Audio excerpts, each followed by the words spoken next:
Olá, amigos, olá, amigas, graça e paz. Que a graça e a paz, essa graça maravilhosa, salvadora, linda, esplendorosa, não tem palavras para qualificar essa graça, né? O favor imerecido, como está escrito lá em Efésios, no capítulo 2, versículo 8, pela graça sois salvos por meio da fé.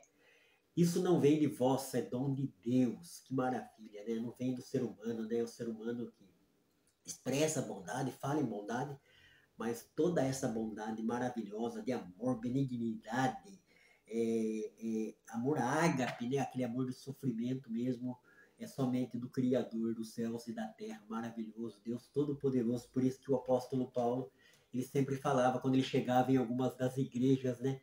Que a graça e a paz de nosso Senhor e Salvador Jesus Cristo esteja com você, meu amigo, e com você, minha amiga, nesse dia, nesse momento.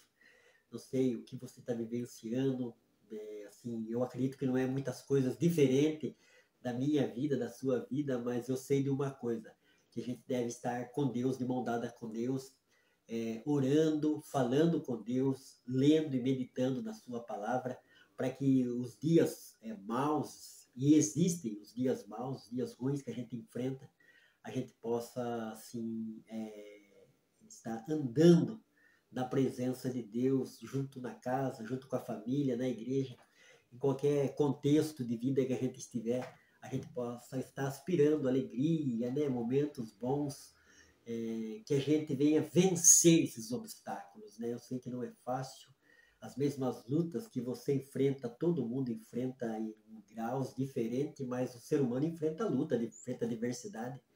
Por isso que estamos aqui, crendo em Deus, falando da sua palavra, falando do seu amor, pregando o evangelho. Hoje eu vou trazer uma palavra no Salmo de número 32, a respeito de arrependimento. É uma prática que todo cristão tem que ter, deve fazer parte da minha vida, da sua vida, né?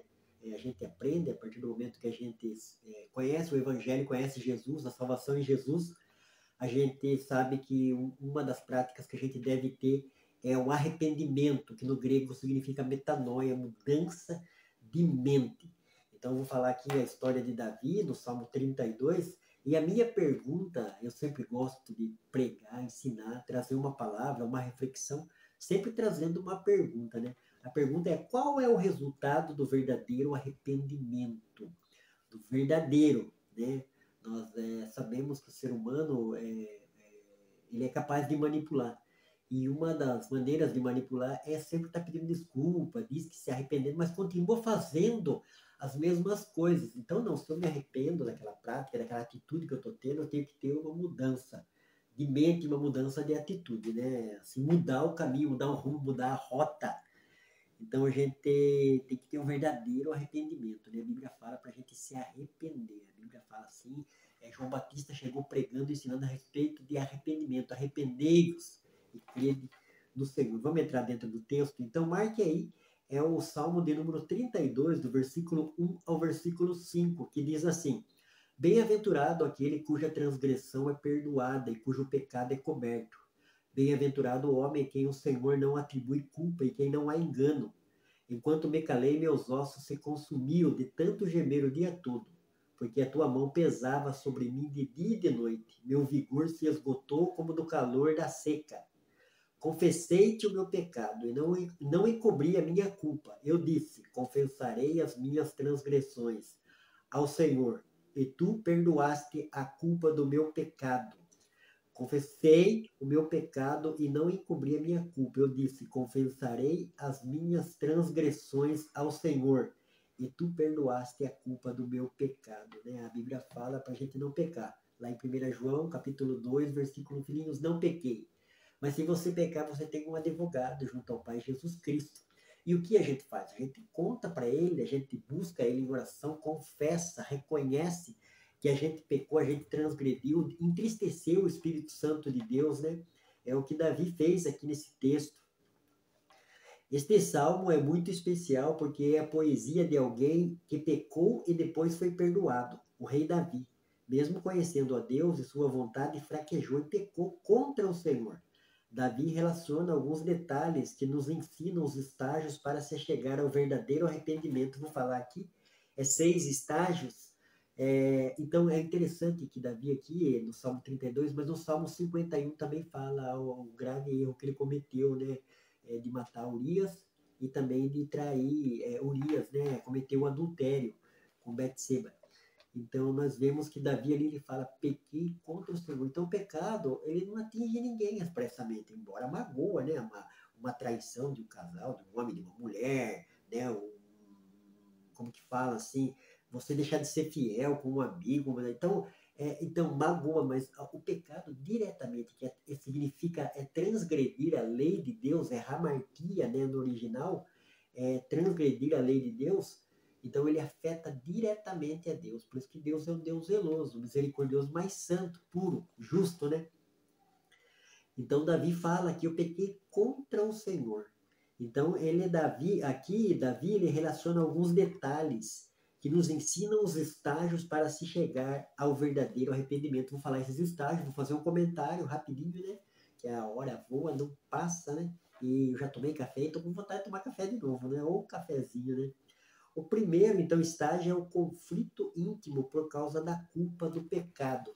Então, o cristão, a pessoa que anda em obediência com Deus, se relaciona com Deus, né? Tem o Espírito Santo na vida, então ele fica em conflito íntimo dentro dele, né? Então, alguma coisa não está certo, né? Algo lá dentro está falando, pô, eu preciso confessar o meu pecado, eu preciso falar com Deus, eu preciso me acertar na presença de Deus. Então, esse é o estágio, é o conflito íntimo por causa da culpa. Você não fica com essa culpa, né? Com esse peso que transgrediu, que se afastou de Deus. Você ama Deus verdadeiramente, você quer a presença de Deus, mas se você praticou pecado, a Bíblia fala em Isaías, no capítulo 59, versículo 2, Deus falando através de Isaías, o vosso pecado e a vossa iniquidade faz separação. Então não tem como um Deus santo, puro, maravilhoso, misericordioso, então andar de mãos dadas com uma pessoa que está na prática do erro, da transgressão da lei de Deus. Então você fica com conflito íntimo por causa da culpa do pecado. O segundo estágio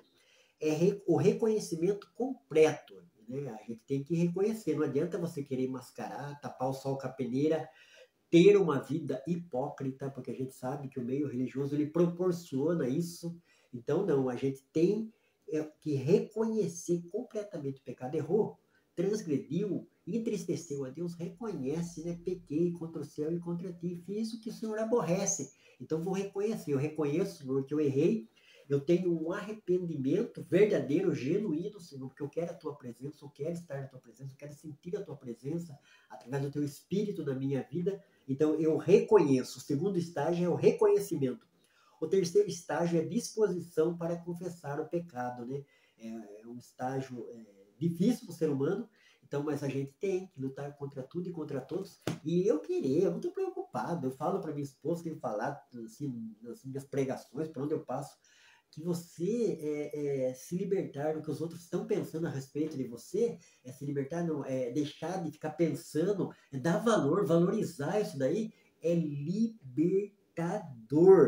Então, disposição para para confessar o meu pecado. Então, eu errei. Eu pequei contra o céu e contra ti, Senhor. Fiz o que o Senhor desagrada. Então, eu quero voltar à comunhão, eu quero voltar a estar na tua presença, eu quero voltar ter essa liberdade de buscar a tua face, a tua presença em oração, lendo a tua palavra. Então, eu tenho que ter essa disposição para confessar o pecado, né? A Bíblia fala para a gente não pecar, mas se a gente pecar, a gente tem um advogado junto ao Pai. Nesse texto fala em 1 João, no capítulo 1, voltando um pouco, para se confessarmos os nossos pecados, ele é fiel e justo para nos perdoar o pecado, mas confessar o pecado para Deus, né? Muitas das vezes você pode até compartilhar com algum irmão, com alguma irmã, com algum parente, com algum amigo, pessoas da sua, né?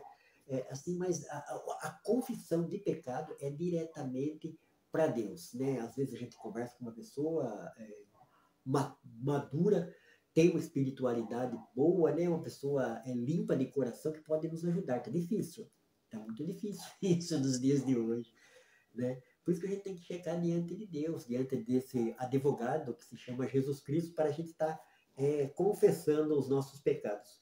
A quarta é consciência de que só Deus resolve o problema dos nossos pecados.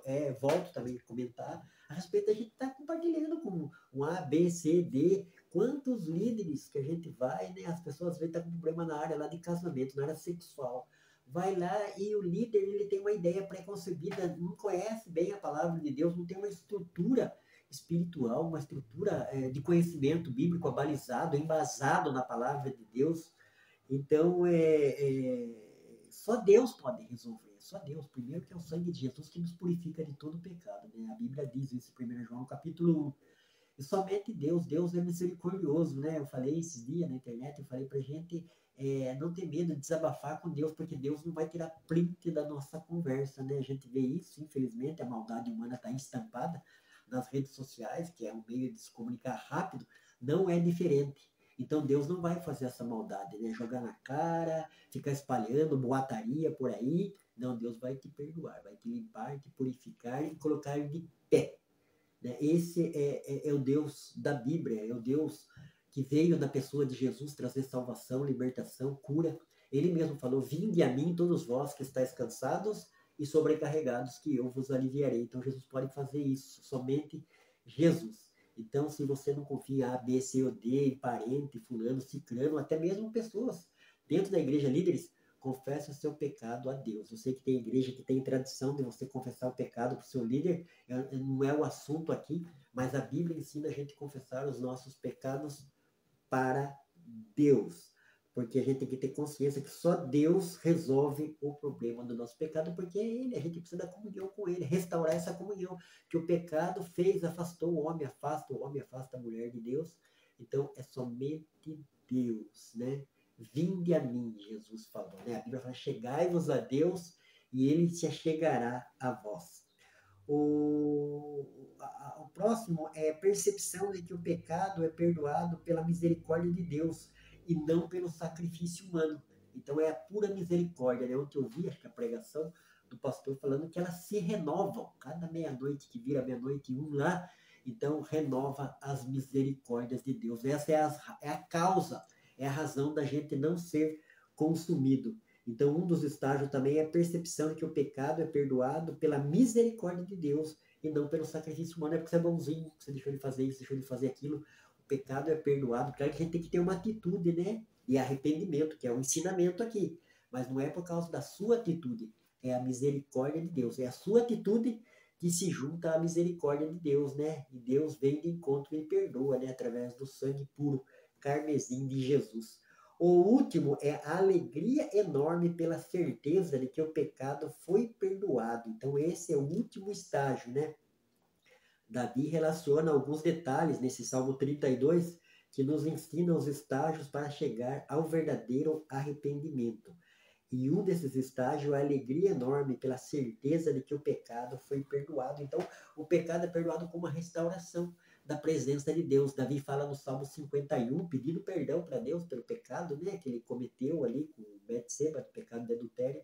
Ele fala para Deus não tirar dele o Espírito Santo, né, e a alegria da salvação. Então, a certeza de que o pecado foi perdoado por Deus, é essa alegria da salvação, da comunhão plena, de você estar na presença de Deus, buscar a Deus, falar com Deus, depositar toda a sua fé, sua confiança em Deus, na sua palavra, né, na manifestação desse Deus em nossas vidas.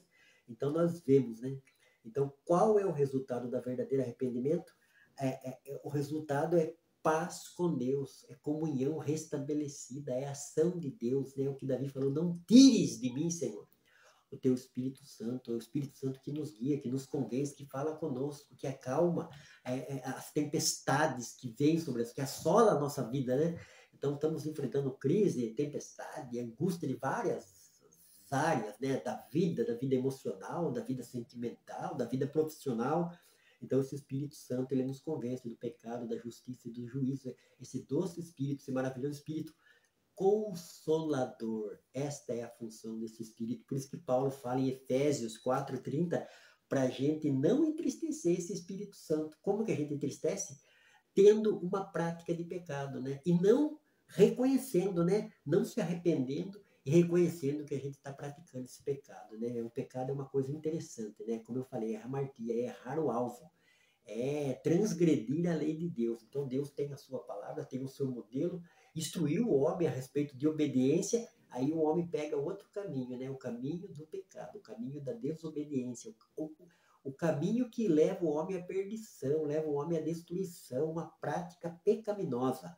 A Bíblia fala que o salário do pecado é a morte, mas o dom gratuito de Deus é a vida eterna, e essa vida eterna está nesse Deus misericordioso de Davi, aqui no Salmo 32, qual Davi fala, bem-aventurado, né, no versículo 1, aquele cuja transgressão é perdoada e cujo pecado é coberto. É esse Deus, Deus de Israel, Deus de Abraão, de Isaac, de Jacó, Deus da Bíblia, Deus de Davi, né, o Deus de Elias, de Eliseu, o Deus de Isaías, Jeremias, Daniel, o Deus que veio na pessoa de Jesus, que trouxe salvação, libertação, vida eterna, e ele está falando para você nessa mensagem.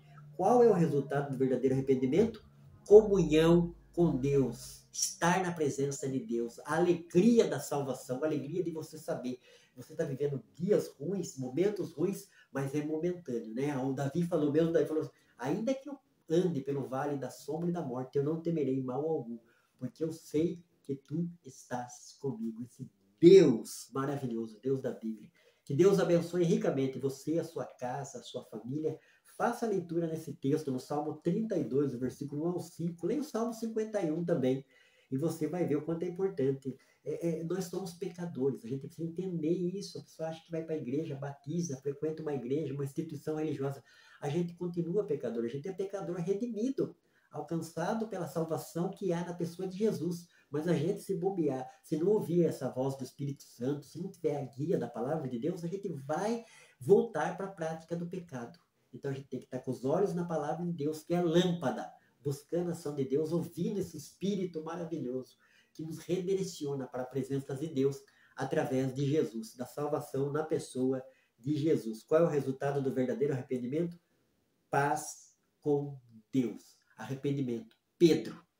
Remorso. Judas. Então a gente tem que ter arrependimento, uma metanoia mesmo. Não adianta, desculpa por isso, desculpa por aquilo, aí eu não vou fazer mais e continua fazendo. Isso daí é uma maneira de manipular. Ficar pedindo desculpa, ficar falando que está arrependido e não tem uma atitude. Arrependimento é mudança, mudança de atitude, para que Deus venha abençoar grandemente a minha vida e a sua vida. Deus abençoe. Fique com Deus. Um beijo no coração do Jefferson Noronha para você, meu amigo e minha amiga.